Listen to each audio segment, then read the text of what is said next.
Salut à tout le monde, bienvenue dans votre systématique physique en poche. Aujourd'hui, dans cette séance, je vais partager avec vous, chers étudiants et étudiantes de la deuxième année baccalauréat, un exercice assez important concernant les deux pôles RC et en même temps LC. Donc, il s'agit d'un problème, bien sûr, comme vous voyez, il se comporte de deux condensateurs C1 et C2. Donc, je vais lire, bien sûr, pour ne pas aller plus vite. Donc, essayez de scanner ce sujet-là et répondre aux questions posées. Donc, il s'agit d'une étude d'un dipôle RC et des oscillations électriques libres dans un circuit LRC. Donc, on réalise le montage schématisé sur la figure 1 comportant un générateur idéal de tension et de force extramotrice E, de conducteurs R1 et R2. Vous avez de condensateurs C1 et C2 de capacité qui sont en série, bien sûr. Vous connaissez C2 et C1 non connus. Vous avez un interrupteur et vous avez une bobine d'inductance L et de résistance R. Donc, l'étude du dipôle RC. Donc, qu'est-ce qu'on va faire? Premièrement, on va mettre l'interrupteur en position 1, c'est-à-dire on va charger les deux condensateurs et après un certain moment, on va mettre l'interrupteur en position 2. Alors, on vous donne la courbe qui correspond à la différence de tension entre A et B, bien sûr en fonction du temps. Et on vous donne bien sûr cette tangente à t égale à 0. On vous dit voilà, soit CE, c'est la capacité de condensateur équivalent à l'association en série de C1 et C2. Donc ce sujet-là, je l'ai choisi non seulement parce que c'est un sujet simple, mais il comporte dans le cas où vous aurez deux condensateurs ou bien deux ondes conducteurs ohmiques. Alors là, il faut faire très attention parce que si jamais on vous donne deux condensateurs soit en série soit en parallèle, il faut savoir comment déterminer la capacité équivalente à cet ensemble de condensateurs. Alors là, la première question, établir l'équation différentielle vérifiée par la tension UAP. Là, on vous donne la solution, bien sûr, UAB, on vous demande d'exprimer U0 et alpha en fonction des grandeurs caractéristiques en utilisant la courbe, déterminer la valeur de E et trouver la valeur de la capacité C1. Donc, je vais répondre à cette partie-là et on va passer à la seconde partie. Alors, pour l'équation différentielle, tout simplement, il faut appliquer la loi des mailles, l'addition des mailles, donc c'est-à-dire l'addition d'activité, bien sûr, de tension. Donc, vous avez... Bien sûr, on va s'intéresser uniquement à cette partie-là. Donc, vous avez deux condensateurs. Donc, ce qui m'intéresse, la tension entre A et B. Donc, on a UAB plus UR1 égale à E. Alors, donc, vous savez bien sûr que, puisqu'il s'agit de condensateurs en série, donc vous savez que 1 sur C équivalent égale à 1 sur C1 plus 1 sur C2. Autrement dit, C équivalent égale à C1, C2 sur C1 plus C2. Alors, d'autre part, vous savez que Q égale à C équivalent UAB. Et vous avez UR1, c'est R1 fois I. Donc, c'est R1 dQ sur dt. On ne va pas utiliser celle-ci. Donc, je dis que UR1 égale à R1 fois I. Et c'est quoi? C'est C équivalent DUAB sur dt. Donc, il suffit de remplacer dans votre équation. Donc, UAB plus R1, C équivalent DUAB sur dt égale à E. Ou bien, je peux l'exprimer de la manière suivante. En divisant par R1 CE, donc il reste 1 sur R1 CE, UAB égale à E sur R1 C équivalent. Voilà votre équation différentielle en fonction de la tension UAB. Donc, vous avez bien sûr la solution. On vous donne UAB égale à U0 1 exponentielle de alpha t.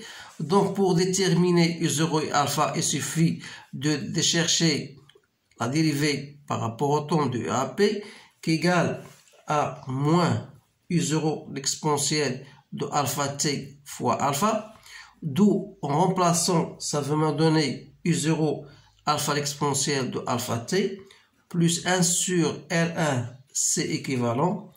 U0, l'exponentielle de alpha t égale à E sur R1, c'est équivalent. D'où, si je mets U0 exponentielle de alpha t en facteur, ça va me donner moins R1, c'est équivalent, moins alpha, plus I0 moins E sur R1, c'est équivalent, égal à 0. D'où ça va me permettre de chercher alpha, qui égale à moins 1 sur R1, c'est équivalent, et U0 égale à E. D'où je peux tirer UAB en fonction de temps, égal à E en facteur de 1 moins exponentielle de moins t sur R1, c'est équivalent. Maintenant, on va s'intéresser à notre courbe de la figure 2 pour déterminer la valeur de E. Vous savez, d'après cette relation-là, que lorsque t tend vers l'infini, UAB tend vers la valeur E. C'est-à-dire, d'après notre courbe, voilà, UAB tend vers une valeur bien déterminée, celle-ci. Donc, vous avez 4, 8, 12, 16, 20, 24. Donc, E égale à 24 volts. Voilà l'expression de.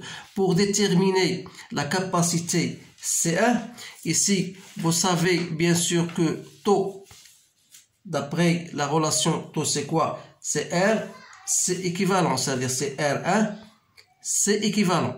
De là, je peux déterminer c'est équivalent, c'est taux 1 sur R1.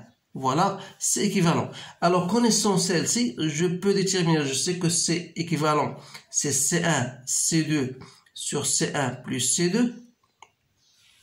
Ce qui m'intéresse, c'est la détermination de C1. Donc, vous avez C1, C2 égale à C équivalent fois C1 plus C2.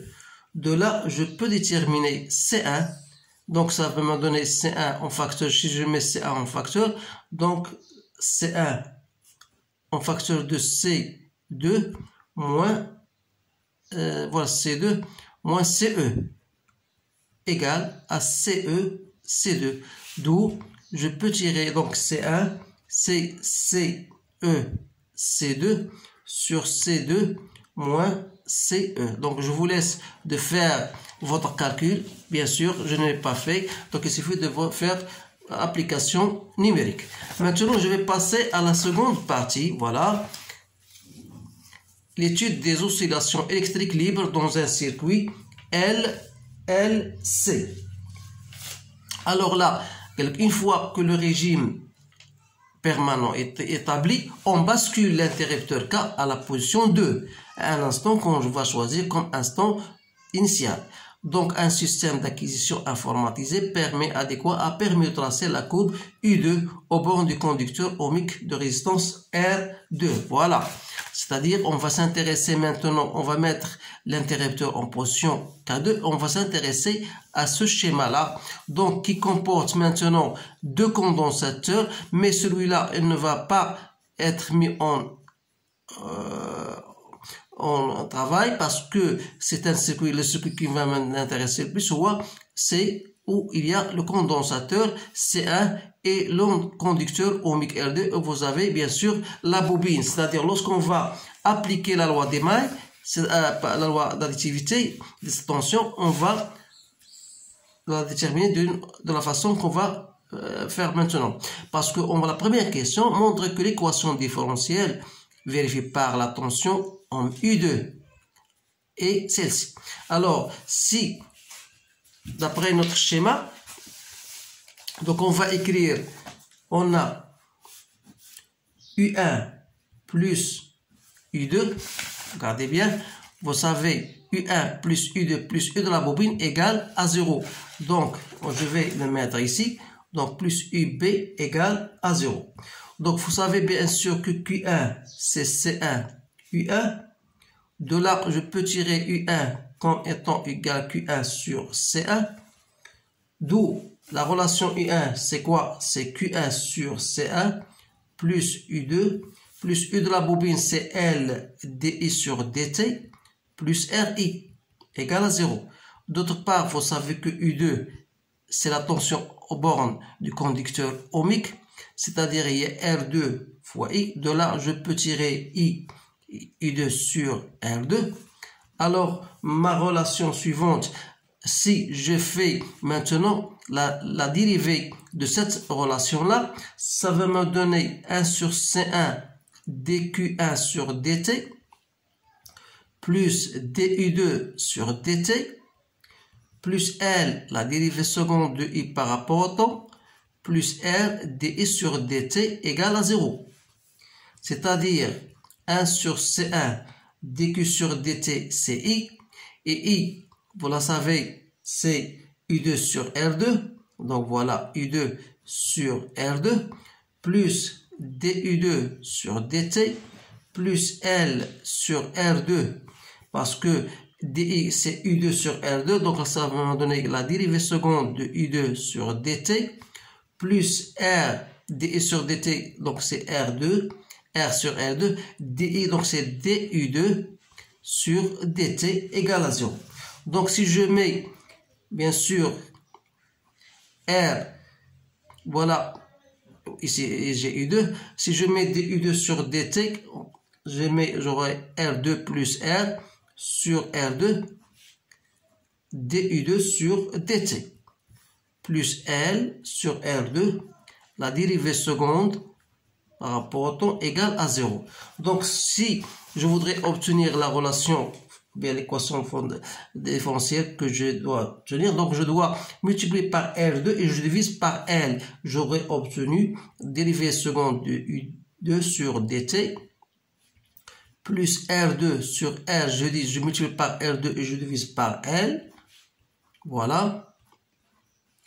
Plus, toujours, 1 sur L, C1, U2, voilà, égale à 0. Voilà votre équation différentielle en fonction de U2. Maintenant, voilà, une fois j'ai déterminé ceci, en considérant que la pseudo-période des oscillations est égale à la période propre du circuit LC, vérifie que C1 égale à 2 microfarads.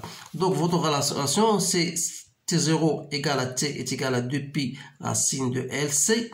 Donc de là, je tire C1 égale à T au carré sur 4pi au carré L. Donc d'après notre relation, vous avez la période ici de là à là, c'est 4 millisecondes. Donc 4 millisecondes au carré, c'est 16, 10 moins 6. Que je dois diviser par 4pi au carré, c'est pi au carré égale à 10, donc c'est 40 fois 0,2. Je trouve exactement 2 microfarads. Voilà la réponse à cette question. Maintenant, on va passer à la troisième question. Pour entretenir les oscillations amorties obtenues, on introduit en série dans le circuit un générateur de tension UK. Parce que vous remarquez bien sûr que l'amplitude elle varie avec le temps et diminue. Alors pour avoir une figure dans laquelle on a des oscillations non amorties, on doit appliquer en série avec le circuit déjà mis une tension UG des générateurs égale à KI. Alors, trouver la valeur de K. Alors là, qu'est-ce que je vais faire? Je vais répondre d'une autre façon parce que pour revenir au cours, donc on aura voilà U1 plus U2 plus U de la bobine égale à UG. Donc je vais mettre une équation, je dois rechercher une équation de différentielle en fonction de Q. Donc U1 c'est Q, bien Q1 bien Q sur C1 plus R2 I plus LDI sur dt plus RI égale à KI. Autrement dit, Q sur C1 plus R2 plus R moins K fois I. I c'est quoi? C'est dQ sur dt plus L, la dérivée seconde de Q par rapport au temps, égale à 0. Ou bien, je peux l'écrire de la manière suivante en divisant par L. Donc 1 sur L, C1 fois Q, plus R2, plus R, moins K sur L, dQ sur dt, égale à 0. Donc, pour entretenir des oscillations non amorties, il suffit que ce terme-là soit égal à 0. Donc, c'est-à-dire que R2 plus R moins K doit être égal à 0, ce qui veut dire que K égale à R2 plus R. Donc, vous savez, R2, c'est 32 plus 10, donc c'est 42 ohms. Voilà la réponse à ce problème-là. Voilà, on a terminé à répondre à les différentes questions posées. Donc, ce sont des questions qui se basent essentiellement sur les courbes. Donc, essayez de le refaire parce que la plupart des questions en physique, surtout en électricité, ils se basent essentiellement sur les courbes. Donc, il faut savoir comment manipuler les différentes courbes données. Alors, je vous remercie de votre attention. Je vous souhaite une bonne chance et je vous dis à bientôt.